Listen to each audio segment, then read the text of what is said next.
Welcome back to the PB Sailing Diaries and welcome back to Lanzarote. We're out here on a short trip at the moment, just making final preparations. This is the last trip that we'll be making before we leave at the end of December. So in this episode, I actually interviewed Julie, my wife, about her epic row across the Atlantic this time last year. So a year on, it's really worthwhile listening to her speak about the row she did and how that compares with what we're doing in literally a month's time. So tune in for that. That'll be straight after this introduction. We've been out here now finalising a lot of the preparation. Just to give you some idea, we've put about 0.8 of a tonne of extra equipment, provisioning 220 litres of drinking water, extra fuel that we might need, many spares that are now occupy our aft cabin. The angle grinder is charged up, the bolt croppers are out in case the rig comes down. We've got backups on pretty much everything that I can think of to make sure we have no single point of failure as best as possible. And as we're doing this independently, it's all about being self-sufficient and making sure we can either fix or get across under our own steam or our own wind power, really. So we'll go through a bit of that on this episode. Also, actually, people keep asking about, what's going to happen once we've got over there and we're going to have a little bit of time in the Caribbean. The way we're looking at it, as we are both still working and enjoy working, we both enjoy the diversity of what we're doing here, the people we meet on this journey, the personal challenges. But speaking personally, I'm already laying down my plans for next year in the consulting revenue markets that I work in. I'm already planning the portfolio of what I might do when I come back, working with companies, planning companies, interaction with myself. Also, I've got some coaching and professional racing assignments also, something else that I do. So we're actually really excited about next year. We're not going off and never coming back. We're going off, doing something we really want to do, and then come back refreshed, energized to take on other challenges. So enjoy the episode, enjoy what you see here, and we'll be back in Lanzarote at the very end of December before we set sail. So enjoy this. So here we are on the west coast of beautiful Lanzarote in a place called El Golfo. And I thought I'd take this opportunity with the Atlantic Ocean behind to interview my super talented wife, Julie, who almost a year ago rode the Atlantic with her team, ebb and flow, from La Gomera to Antigua. So Julie, 1 year on, what's your strongest memory of that row? I think a silly one would be never ever feeling dry, soaked all the time. That was a challenge in itself. But I think the biggest feeling is the feeling of finishing it, actually finishing it in a safe manner. It's, you put so much effort. It's so physically and mentally challenging that finishing it, after 3 years of planning, is probably the most rewarding thing. To be rescued is your biggest fear. Yeah. So to finish it safely and to do it. We didn't do it necessarily a respectable time, but we had pretty rough weather. But the main thing is you did it, which was the goal all along, I would wasn't it? say that was the to biggest complete goal. it, and it was a remarkable achievement. Yes. So considering about what we're to do, what comparisons can you make between what you did in an organised event, really, with an Atlantic row, with us sailing, just the two of us, unsupported, independently across the Atlantic at the end of December? The comparison, I think, is so with World's Toughest Row. It was called assisted, but it was unsupported but assisted, and there was an element of comfort to that. So you knew that you were only a sat phone call away, even though we're actually the same. But the difference is that ours is unsupported and unassisted. So we're not doing it as part of any organisation. So that's going to come with its own challenges. I think it's the feeling of isolation is lovely, but it's slightly eerie. It's an eerie to know that you are literally out there on your own. Can be seen as a great attraction, of course, couldn't it? Oh, absolutely. The isolation being out there is incredible, and is something I'm really, really looking forward to. But I'm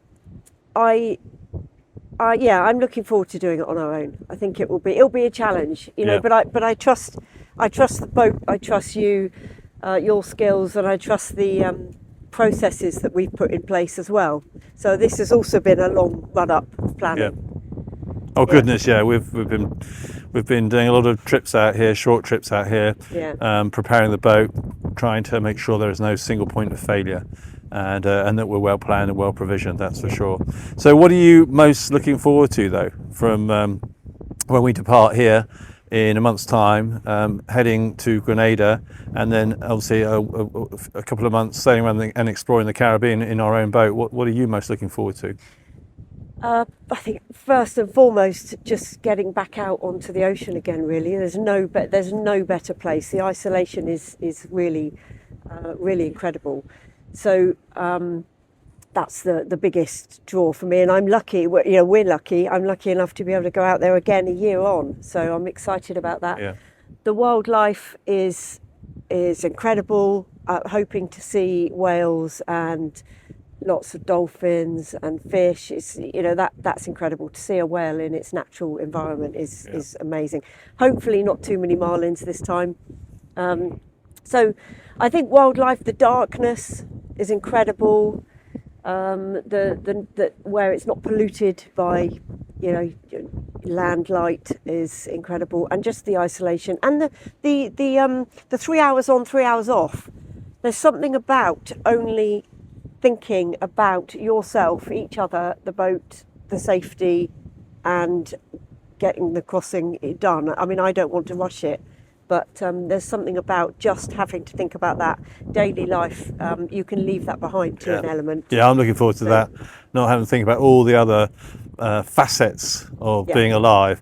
Only the two of us, the oceans, surviving, making sure that we are looking out for each other and ourselves. Great stuff. All right, Julie. Fantastic. Wonderful. Look forward to that. One of today's jobs in preparation for leaving is to fit an electronic bilge pump. We have a manual one that we can use, but we're going to fit this electronic one, just something that gives us added security when we're at sea. Typically, Patriot Games is a pretty dry boat. We don't really take on much water through the skin fittings or when it rains or when it's at sea. So that's really, really good. So, but if we get hold or there is a problem with one of the seacocks, we want to get rid of water pretty quickly. So this electronic one will help with that. So we're going to get that fitted today. And then that means we'll have two different bilge pumps, a manual and electric. And of course, we always have buckets if we really need. So let's have a look and I'll show you how we get on. So there she is. It's the Royal bilge pump, which has a capacity of around 1,800 litres per hour. Should we need to get rid of water here from the bilges, we've fitted it with the hosing now. We just got to wire it in. As you can see, the wires aren't attached yet, and also make the float switch, is what you can see on the left, a bit more permanently attached, and that is what activates the pump. So as the water level rises, the float obviously lifts, and that activates the pump. Let's hope we barely use it, but she's in. Just need to finish off the electrics. And so the victualling continues. More provisioning. It's endless. So what have you found today, Julie? So, having been here for the best part of 8 months or so, Off and on. We've been carting English foods back and forth in suitcases, and this morning I found an English supermarket 4 minutes away.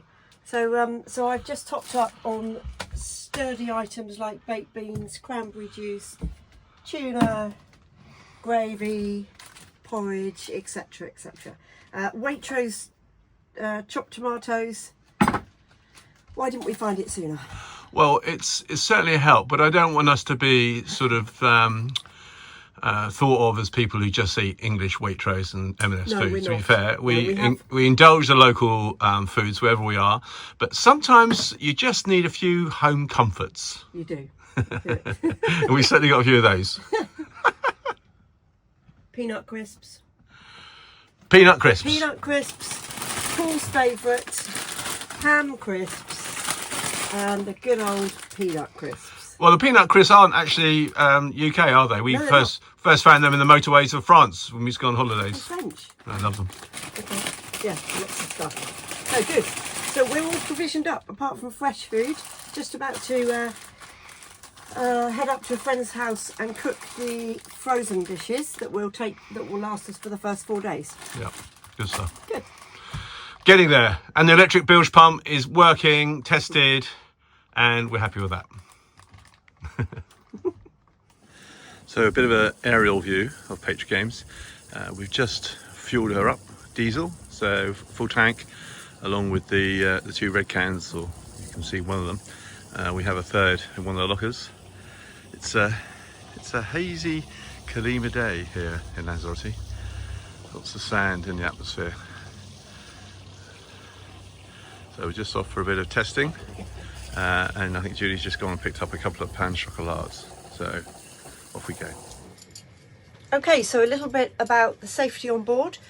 First, we have a 3-way harness on a bungee, very secure, and that's going to attach us to the boat. That's going to keep us on the boat using the jack stays, which we shall use at all times. But should this fail us, we have got various other devices. So first, being the emergency position indicating radio beacon, or otherwise known as EPIRB. This is the ship's beacon, and this will send out a global, when activated, it will send out a global signal. It doesn't work on a range because it's global. Should we get into bother and we need to get the life raft out, this is what we will take with us, and it has a long shelf life. So, personally though, we have in our little pouches attached to our life jackets, we've got 2 gadgets here. So we've got the PLB1 personal life beacon, and we've also got a Mobi1, a man overboard.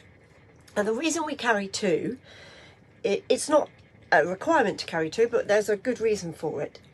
This PLB1, when activated, so if we should go in the water, we have to manually activate this, and it will also send a global signal out. It goes up to the satellites, and it has a long range.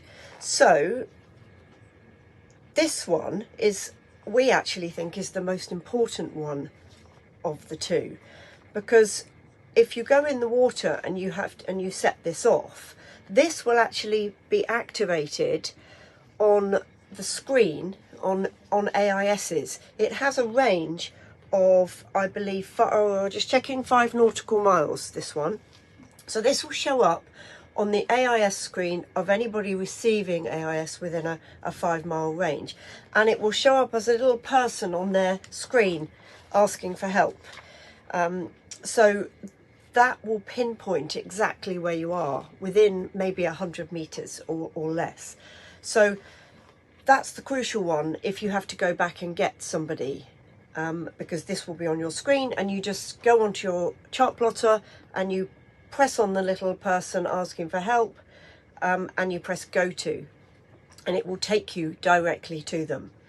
Obviously they will be moving as well, so therefore there's little room for error with this one. But this one is more of doesn't have a range. This is more of a global signal. So all really useful pieces of equipment for man overboards, but let's hope we never have to use them. What are you doing, Paul? I'm making spare 2-part washboards. We already have a single very stiff washboard. Also, we don't want to lose that. It has tie-ins so it doesn't fall out. We wanted a two-part one so we can have half in, and they will both have lanyards on, of course, so it fall out. So I've cut them the size, just sand them down, and then I'll coat them with Semco, and they'll be ready to go. Great, but you're no good at DIY. It's basic stuff, I think. And if you get close enough to it, you'll realise that I'm not very good at art. Certainly not in houses. At boats, I can just about get away with it, but not in houses. I don't want to do DIY in houses. And there they are, the finish items. 2 new washboards, ready to go.